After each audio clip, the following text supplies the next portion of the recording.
Welcome back, everybody, to another episode of the Junkyard Dawgcast. I'm Jordan Hill. We got the whole crew with us this week, Rusty Mansell and Kip Adams.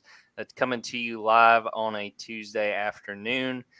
Fellas, coming off a very big weekend for Georgia football, but obviously really a big weekend as far as everything that played out in college football. Start with you, Rusty. Just how was the weekend for you, the experience, and how is this week treating you so far? Got to go outside the stadium a little bit more than normal and watch a little football. And, you could tell I was in town Thursday night, did a radio show Friday morning for 929 in town. You could tell Thursday night the buzz was, big game buzz and that type of thing. And you didn't need any extra hype around it. But, you could tell traffic as you come in. I don't know what Kip faced coming in, but traffic was really early, so I knew right then, for a 3:30 game, you don't want to be on 316 at about 11 o'clock. Well, fortunately, by 8 a.m., 8:30 a.m., it was already getting heavy, so you could tell what it was about to be like. And I think the most impressive thing, Kirby may have mentioned it, I believe I saw, nobody left. Rain, even up, 3 touchdowns at one point late in the game. Nobody left. I was standing in the corner of the end zone when right there where Tennessee walked off the field. And you look up, from the view you had, and there's still the student section, that whole north side. I mean, the closed in the stadium, it's still nobody's left yet. So kind of tells you how big a game that was, and people were there to enjoy that one.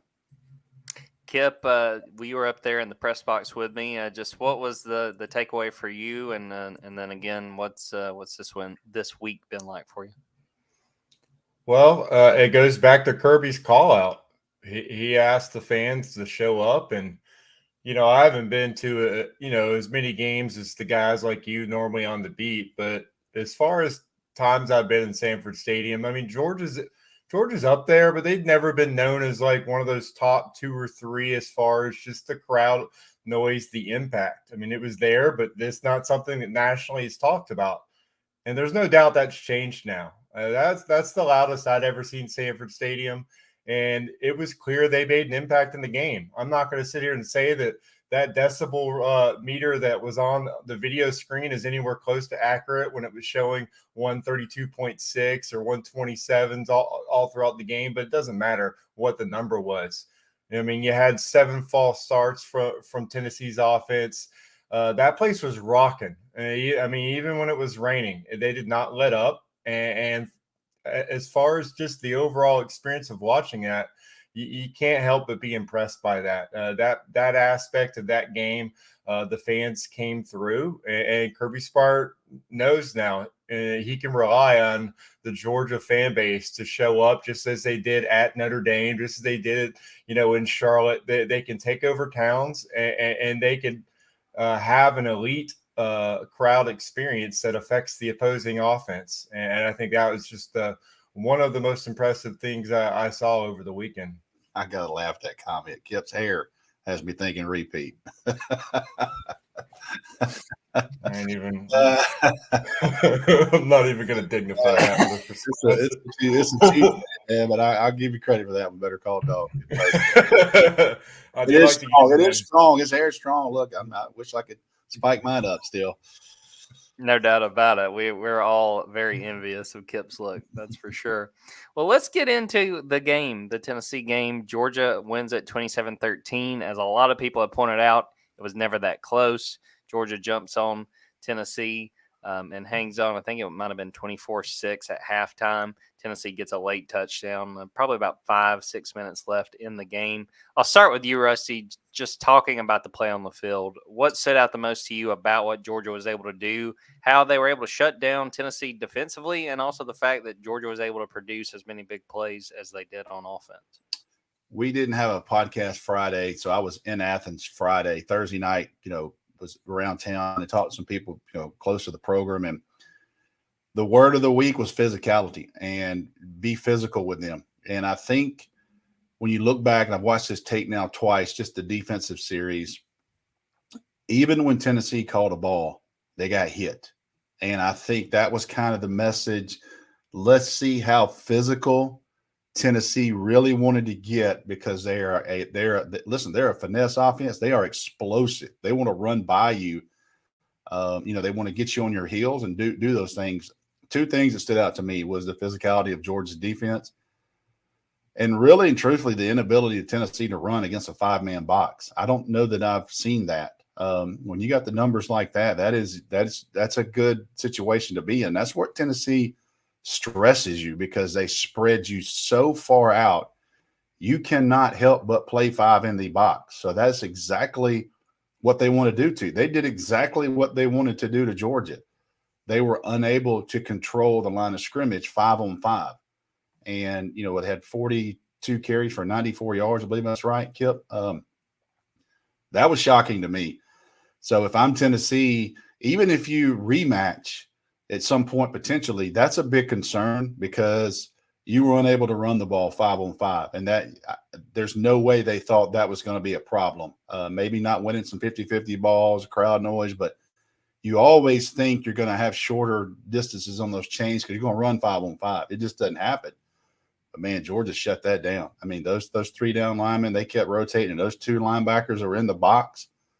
That was stunning to me to hold a team 42 carries for 94 yards. But the physicality, even when they completed something, they got hit. And as the game goes on, you start thinking about those things. You come across the middle. Am I going to take one right here? Am I going to short arm this thing a little bit? So, look, you say what you want, but Georgia Saturday, they buckled it up and they came after Tennessee. They wanted to see how physical they really wanted to get when time came to it. Kip, what were your takeaways from what you got to see, especially being there and kind of getting to see that action live? The narrative all week, the questions were all on Georgia's side. How can Georgia's defense stop this prolific offense?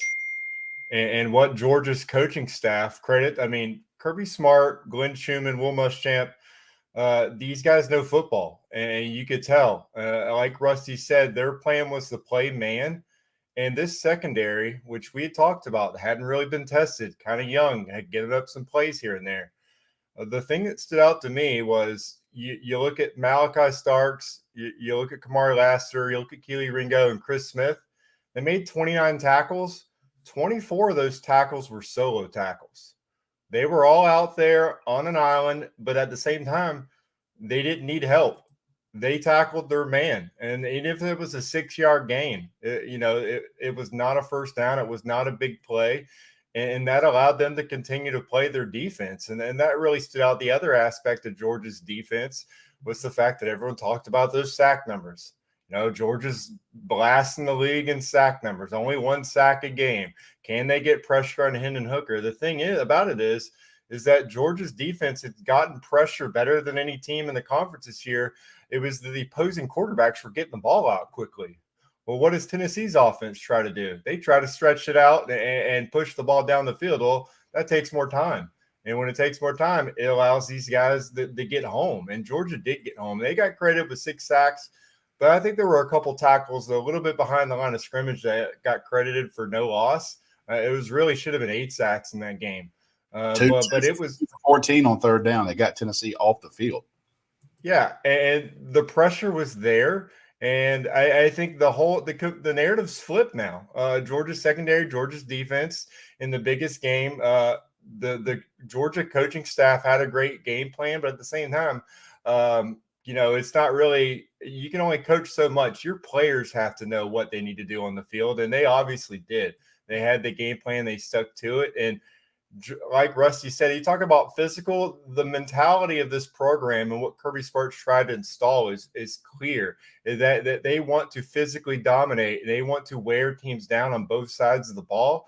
And it was clear when it did that. When that rain started coming down, that was probably you probably saw a sigh of relief from the Tennessee players on both sides of the ball because they're like, well, this game will be over with quicker now. We can go ahead and go home because they were beat at that point. And then on the flip side of the ball, the other narrative was, Stacey Searles, the offseason, that hire. A lot of question marks.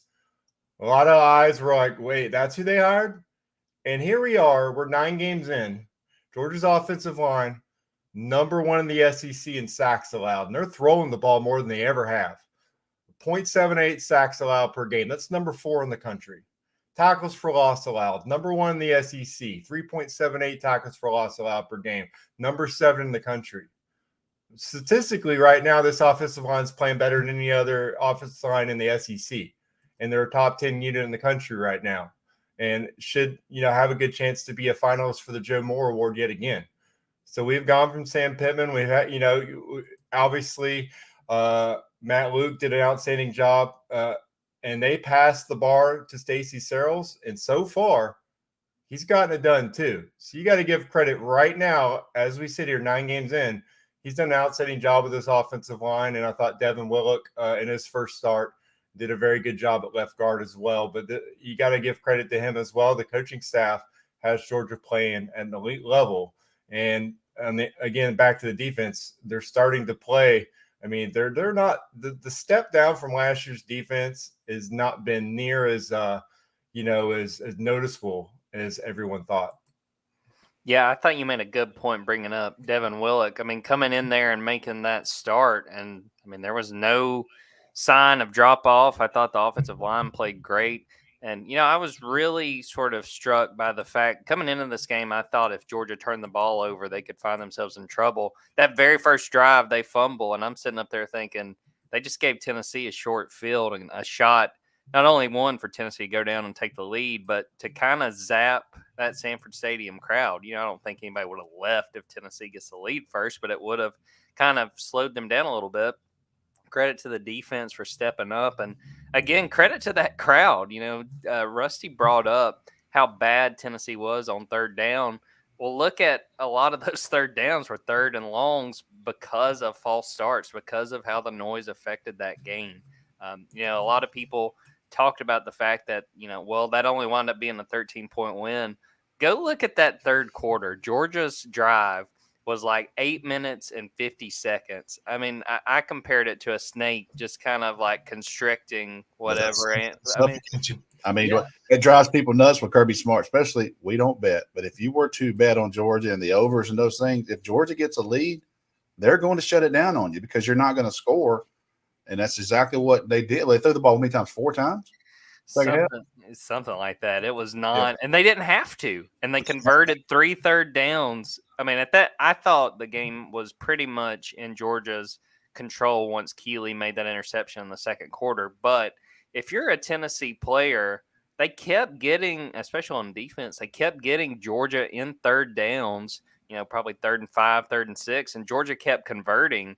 If you thought there was any chance of Tennessee coming back, I mean, that was just a gut punch after a gut punch. And that's credit to how Georgia was able to handle it, especially in the rain.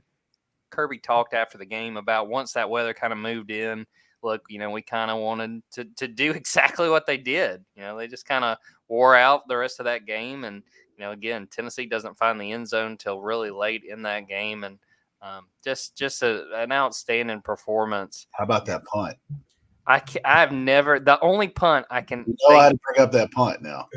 I've never seen anything prettier than that. The only punt, and it was not nearly as far, would have been – I think this was 2015. It was against Tennessee, but it was a Tennessee punt. And it rolled out. It took a bounce that looked like, a Tiger Woods chip, the way it fell. Checked up. Yeah, and if I'm remembering right, it might have been Grayson Lambert. They had to try to drive down the field, and that's the game where Reggie Davis had that deep ball, and he dropped it.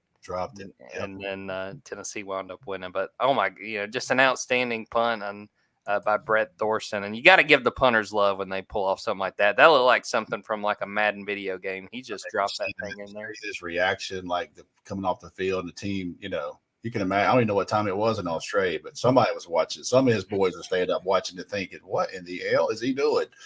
This crazy sport over here, people are going nuts." But that was probably a huge moment in his career so far. Surely, some Fosters were probably consumed watching that game back home. No doubt. I want to make sure in the comments somebody asked about Robert Beal. I wrote about this yesterday. It looked like he had an apparent neck injury. Kirby didn't really know much after the game. Kirby told us on Monday that it was just a stinger. It sounds like they expect him to be back, and I think that's huge. Obviously, you're coming off of losing Nolan Smith. You need a guy with that kind of experience, and Georgia looks like, based on what Kirby told us, has avoided what would have been a very, very tough injury at a position of need right now. They've been in trouble with that. I mean, they cannot take another injury there.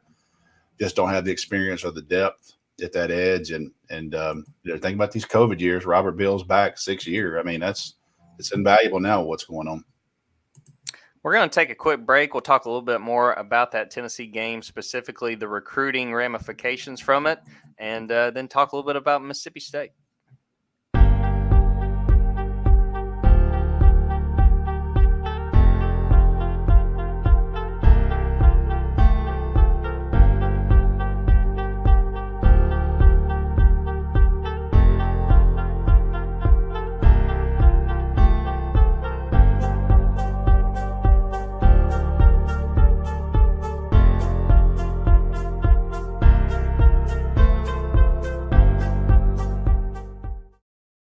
Welcome back, everybody. Well, I'm going to call up this question. Rusty, give us some news on recruiting. What are you hearing? Well, let's just talk about that atmosphere.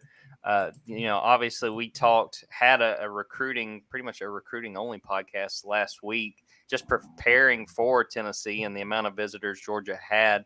Rusty, what did you just hear generally from those guys about the experience and how beneficial do you think how that game played out and really how that entire weekend was? How beneficial that was for Georgia? Well, it didn't suck for Georgia. I can tell you that.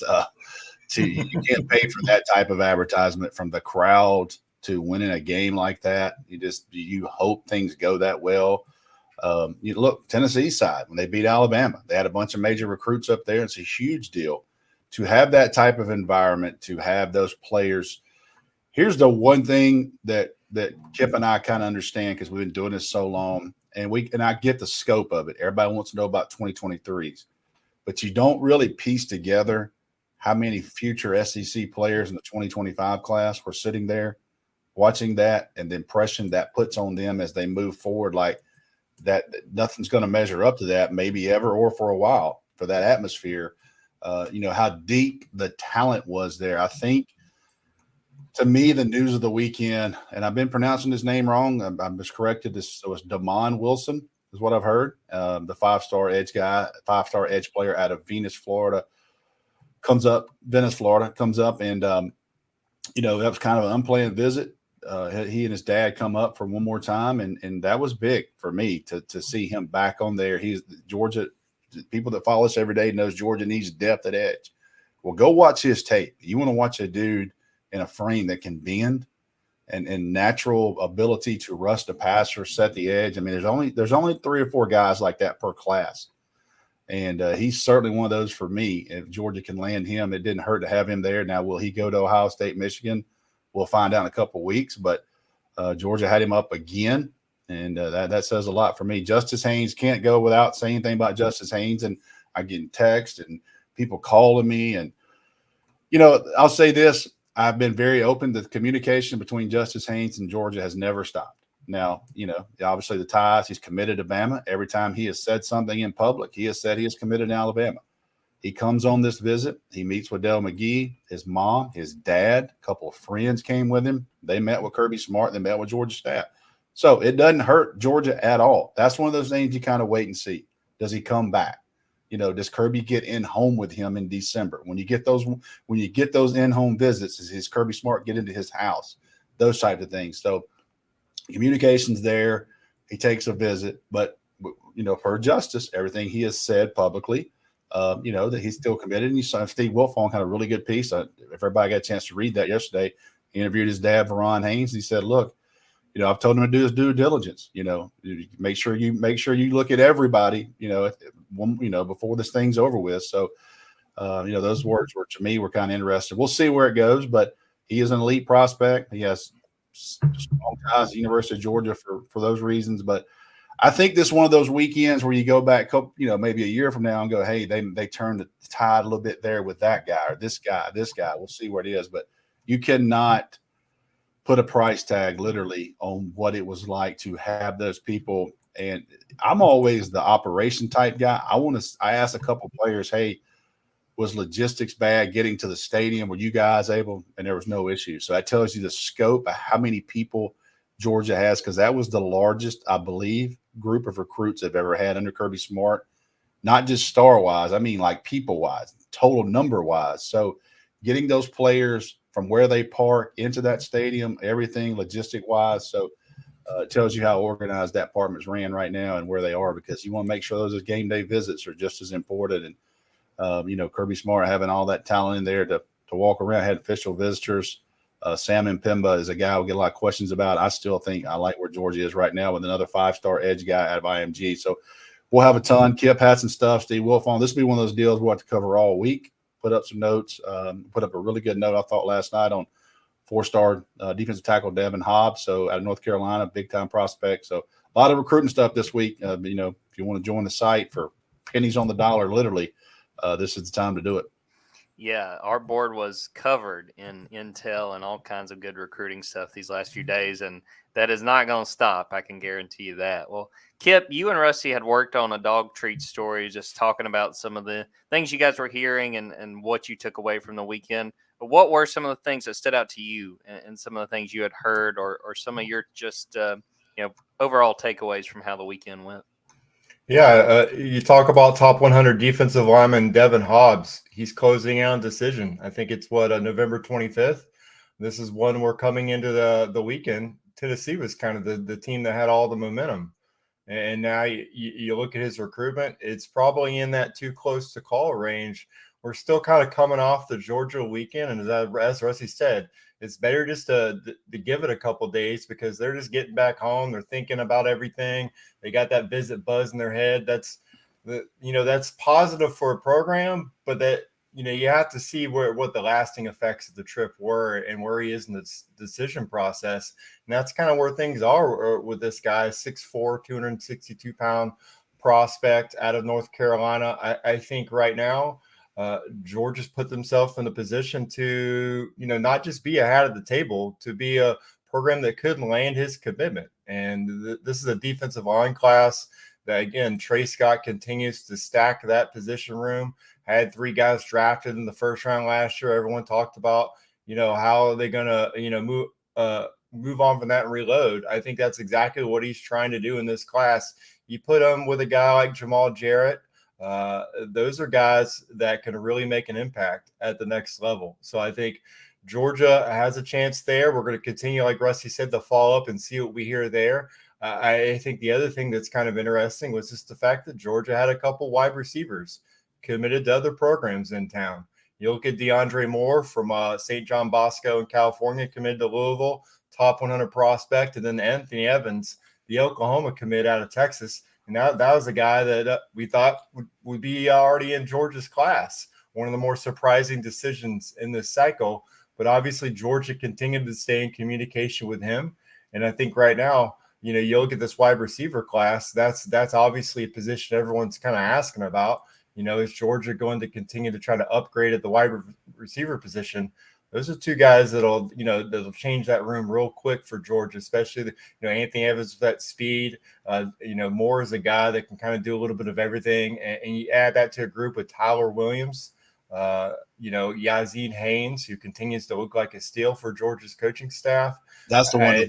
That's the one nobody's talking about. I agree with Kip. Like this guy. He's got 1,300 yards, 13 touchdowns this year. He's tearing it up out there. Yep. And I think if you're Georgia's coaching staff now, you kind of have a little bit of a grin on your face because you knew you liked what you saw for him in camp. And those camp evals have continued to kind of shine for Georgia the last couple of cycles. And I think, again, this could be that next guy where, Georgia just kind of swooped in there and grabbed one of the better players in the country at a position, again, that everyone's kind of watching. And Rusty talked about the impact that this weekend had, the impact in multiple classes.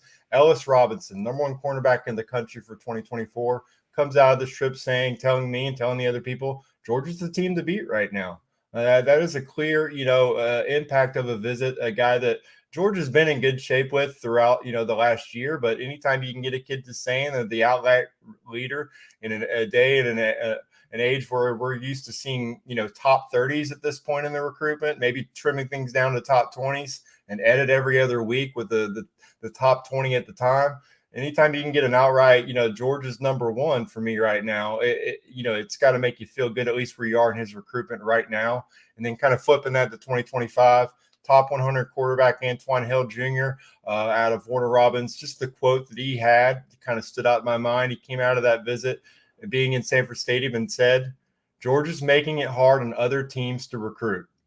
And anytime you hear something like that, you know that experience that they were able to have on Saturday is going to have a lasting effect. This making it hard on other teams to recruit means that they've set the bar and made it difficult for other teams to match that. This was definitely, a perfect storm for Georgia. Just having that matchup. We came into the season, the home schedule didn't really look all that impressive. When will Georgia be able to get recruits on campus? Noon kickoffs, no night games. And, and then this matchup, this top 3 matchup, gave them an excellent opportunity to get everyone they wanted to get in town. Well over 100 visitors, 150 visitors turning kids away. But the experience, the ones that were able to be there, will be one that they will remember throughout the recruitment. So I just think, again, Kirby Smart's never had an issue recruiting, but this is one of those class builders that helps them continue to recruit an elite level and maybe win a couple of recruitments they might not have if they didn't get them on campus. Watching these recruitments and just where these players, even past the 2023 cycle, is going to be very fascinating coming out of this weekend. I wanted to tackle this question because I actually got this on a radio hit this morning, and Jordan Harris, our number 1 fan of the Junkyard Dawgcast, asked this earlier. Stetson Bennett for Heisman now, or did the 3-game skid hurt him? There's been a little bit of talk, and I'll talk a little bit about my opinion, then I'll throw it to you, Kip, and then Rusty, you can pick up from there, about the possibility of Stetson honestly being a Heisman contender. And, you look at the success he's had, obviously coming off a good showing against Tennessee. And, the point I made on a radio hit this morning is that a lot of the Heisman Trophy is narrative, and who has a better story in the entire college football landscape than Stetson Bennett right now. I mean, the amount of success he's been able to have, where he came from, what he's been able to do. He's got Georgia, as part of this team and what he's done on offense. Georgia is once again a national title contender, obviously going to be the number 1 team when the playoff ranking comes out on Tuesday night. The thing that makes me hold back and from saying, he's the number 1 guy right now, just some of the stats. So he's got 2,606 passing yards, 11 touchdowns, 3 interceptions. He has multiple rushing touchdowns as well. That touchdown number, I think, is going to hold some people back. You look at guys like C.J. Stroud, I think he might have 29 passing touchdowns. I think some of the statistics are going to hold him back from being that prohibitive favorite. But the thing is, there's still time in this regular season. And obviously he'll have the SEC championship as well. I think that you can't close the book on that possibility. Like I said, people love narrative, and Stetson's got a great one. And I think it's pretty wide open right now as far as the Heisman. I think that helps Stetson in the fact there is no clear top player. Hendon Hooker got a lot of attention, and rightfully so there for a while, but I think this feels pretty wide open. And if Stetson ends the year, playing well and continuing to make big plays, I mean, I don't think it's crazy to see him in New York by the time we get to that point. Kip, what are your thoughts as far as the legitimacy of Stetson maybe being a Heisman candidate? Well, right now, you look at it, four players get New York invites. I think, you look at C.J. Stroud, you still look at Hooker, you look at the Michigan running back Blake Corum. I think those guys are well positioned to get invites as long as they continue their level to play. That last spot, I think there's probably 4 guys in the mix for that right now. You look at Caleb Williams, you look at Drake May. I'd probably give the edge to Drake May right now. And then, ironically, I mean, Bo Nix is in that mix as well. Just the way that he has played, over the last month or two. Stetson's right there with those guys, I think. Maybe, behind Caleb Williams and May, but still right there. He's got to make a move. The way he played on Saturday, you play like that for the next 3 games and the SEC championship game, you pass. I mean, you definitely pass Bo Nix. You pass Caleb Williams. And you make it a coin flip, between you and Drake May right now. I think if he can end up with about 3,500 passing yards, for the season. Maybe he gets to 3,600, 19 touchdowns, 4 interceptions, and has like 10 rushing touchdowns. Depending on if he steps up in the SEC championship game, I think he's got a chance. If you're playing for, maybe an undefeated team, a team in the college football playoff with those stats, I think that can get you to New York. And that right there would be such a huge accomplishment. I mean, I don't think he's going to win the Heisman, but just for his journey and to that would be that ultimate moment. He's already kind of had a national championship, but just that moment of silencing all doubters of his ability to play football at the highest level. And so I think it's possible. We're talking about potentially the second most passing yards in a season ever at Georgia heading into the college football playoff. He'd be less than 300 behind Aaron Murray. So just overall, he is, having an outstanding career and will end up statistically in the top 5 in most stats at Georgia. So he's got a shot. He's got to continue to play like he did on Saturday. Rusty, your thoughts as far as Stetson's concerned? I mean, slim chance he wins the Heisman. However, to get to New York, he has 3 auditions. He's going to be on national TV this weekend. He'll be at the CBS game, Kentucky, correct? Is that CBS? Yes. CBS, Kentucky, 3:30 national game, and then, Georgia Tech, and then he'll have an SEC championship. So if he wants to get in that New York mix, he's going to have 3 national games out of 4. I'll say eyes on him because I'm not expecting Georgia Tech to be they're probably going to be at the same time as Ohio State and Michigan, I would imagine, a noon kickoff there. So you look at that, and that kind of hurts you a little bit, but he'll have 3 really good opportunities. And like Kip said, he plays well.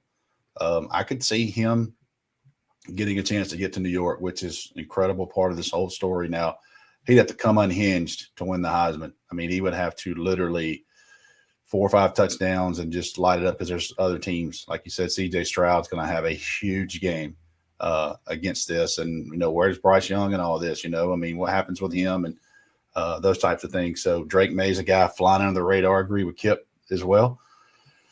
Blake Corum, the Ohio State-Michigan game is going to probably eliminate one team and probably eliminate a Heisman guy. So we'll see as that unfolds. But he's got some opportunities, and I think he's got a realistic chance to play himself into a New York invite. And I can't even imagine how fresh his haircut would be if that man was in Manhattan for the Heisman. Wonder if any of those Tennessee fans are going to text him good luck, that got his number if he makes a trip up there. Man, I tell you, I mean – I get it. It's why we have jobs. People care. They're passionate about it. But at some point, you don't want to poke that bear to me. And they listen, it's probably a bunch of fraternity boys, and I get it. 21 years old, I'd have probably done something crazy too. But you don't want to poke that bear. I guarantee you this, that Eric Ames won't put another tweet out if they rematch. I can tell you Josh Heupel's probably put the brakes on that. And you can say what you want, but don't think that wouldn't motivation to the Georgia fan base, and then that ranking with the Georgia players. They talked about it. Stetson Bennett, the first thing he said on the field was, "We felt like we're number 1, and you're coming to our house. You got to come take it from us." So, I think everything kind of a perfect storm with that deal. But I'm interested in Hooker. I'm interested in how he plays the rest of the year because, can people duplicate what Georgia did? Can they bring that pressure and control the line of scrimmage? Because did he have some open throws? He did have some open throws, but that's what happens when you have people in your face. It makes you overthrow people. If Hendon Hooker is pitching against air, he hits both of those balls. But when you got people in your face, that makes things difficult, and that's a part of football. So I'm interested to see how people play them because I said on here and I said on the board, Tennessee may run through Georgia, but they were not going to play zone, and they didn't. Now, will everybody else say we can't play zone because Tennessee will put 50 on us? We got to challenge them. Do you have the personnel to do that? We'll find out the rest of the year with those guys. Before we get out of here on this episode, let's talk just briefly about Mississippi State. We'll have a preview episode. We're going to record it on Wednesday with Paul Jones from over there on the Mississippi State 247 site. But just wanted to get y'all's general thoughts about this matchup, Georgia having to go on the road. I'll start with you, Kip. What are your thoughts about this matchup? It's a game that, honestly, in the summer, I sort of circled as maybe Georgia's biggest upset alert. Not sure if I quite feel that way, obviously, with Tennessee making the surge it did this season. But what do you think about this matchup with Mississippi State and what Georgia's getting into? Well, now you kind of do have that, after the big game. Is there a lull coming off of that high? Can Georgia maintain that same level of focus going on the road, night game, cowbells ringing left all over the place, and against a relentless passing attack? They're not going to be afraid to throw the ball, 50, 60 times if they have to. Those all add up to you have to be focused. You cannot let up. You cannot have mental lapses and mental mistakes because, again, they should be able to come out of this game, with a double-digit win, but you can't have, a snowball effect of mistakes early in the game that puts you in bad situations.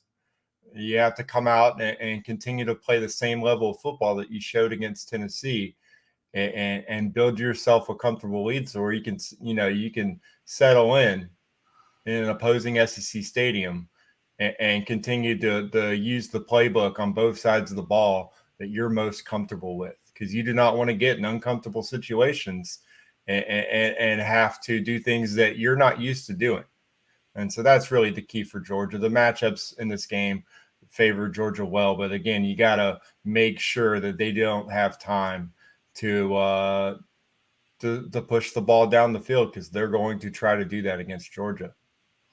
Rusty, what are your thoughts as far as what this game and what Georgia's getting into playing Mississippi State? So I'm looking at my season predictions, and on August the 2nd at 4:30 in the afternoon, I said this is the game that you need to worry about. And I said 2 emotional games, Florida and Tennessee. This is where, if you want to have a concern with Georgia facing a team like this is going to test Kirby Smart and Glenn Schumann and Will Muschamp and those guys, because you have to play them different. You have to be patient against this offense, because if you play straight up man-to-man, they will pick and rub route you to death. We all remember Mike Leach's first game when LSU was defending national champs. They had NFL guys all over the field. Well, they played man-to-man the entire game, and they got beat because they got rubbed route and picked route. That's exactly what Mike Leach wants you to do. He wants you to play man-to-man. He wants you to be in their face. So this type of game, you have to be patient, and you have to be really good in the red zone. And you have to have them kick field goals. And he doesn't want to kick field goals at all. Now, tackle. Somebody mentioned here tackle. Jordan Harris, that's a good point. If you're going to keep guys in front of you, you got to tackle. And the first time Georgia faced this offense, they had some issues with it. Now, how much game tape and how much did you learn from that and those types of things? And it's just a little different attack this week. So, I know that Georgia's like, hey, let's man up and blitz and all that. You can't do that to this team, because next thing you know, you're in a fourth quarter game and you're like, what happened? So tackling's going to be key, being patient. Formations, they run a million different formations. They got a really good quarterback. Running backs from Atlanta. I love Marks from Carver High School. I thought he was great in high school. I thought some teams missed on him that he got to Mississippi State, to be honest. So this is going to be a night game. Those bells are loud. I mean, you got to kind of control the momentum here and knock them out, because you could get into a 4-quarter game and Starkville. I guarantee you can. And it will be interesting to see how they play them this week, because it's a totally different kind of approach than how you want to play this thing. You got to tackle in space, man. And you got to have bodies, because they will wear you out so many pass plays, having to rush to pass for those big guys. Rusty mentioned that win over LSU and Mississippi State legend KJ Costello. Everybody remembers what he did after that game. Not quite as much. But, yeah, it's going to be a big matchup. I kind of talked about this earlier today. That offense, it can be the, death by 1,000 paper cuts by the way they attack you. And, I got to see that last season, which I still can't believe this was only like a year ago, but them come back against Auburn. And I mean, it was one of those situations where it was like, well, how do you eat an elephant one bite at a time? I mean, They just worked their way back and found holes in the Auburn defense, was able to make the comeback. So it's going to be a very fascinating game, especially being on the road at 7:00 Eastern time. And, getting to hear a whole lot of cowbells, getting ready for that. May bring my earplugs for that one. Before we get out of here, I'll do my quick Georgia men's basketball minute. They opened the season on Monday night, played Western Carolina. They win 68-55. Had a big first half lead, and it was a situation where Western Carolina made it pretty interesting. They got within about 2 with 8 minutes to go. Georgia closes the game out. Kerry Oquendo, I wrote about this on Monday night, clearly still Georgia's best player, but he's not alone this time. I think that they have done a good job of surrounding him with talent. Thought that they did a very good job, had 41 defensive rebounds. I think that would be news to a lot of people who have watched them the last few years.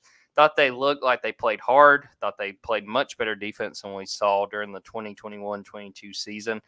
Still very interested in this team. You can tell that they are still learning how to play together. Had 6 transfers this offseason come into the program. Also got a high school 4-star power forward that has joined the team as well. They are getting a huge test on Friday. They play at Wake Forest. I'm not sure Georgia's got the horses to keep up with a team like that, but I think that's going to be a very good barometer to see where this team is as they really get into non-conference play, a non-conference slate that I think is fairly favorable and has a chance to give them a few wins. Jordan Harris said, did they look terrible? I wouldn't say they look terrible. They definitely have some stuff to work on. 21 turnovers. I thought that there were missed opportunities, and Western Carolina was able to hit some big threes and had some open looks that you just can't allow when they're playing teams even like Notre Dame, but then in SEC play, they're going to get in real trouble if they kind of lag off on defense in some of those situations. But with that, we're going to wrap up the podcast. Thanks to Kip. Thanks for Rusty for popping on. Thanks for everybody who watched this live, listened to it live, and thanks to everybody who is watching or listening to it after the fact. Make sure and go subscribe to the Dawgs 247 YouTube page. We got all kinds of good content there. And we'll wrap it up with that. Thanks, everybody. Until next time, take care. Go Hawks.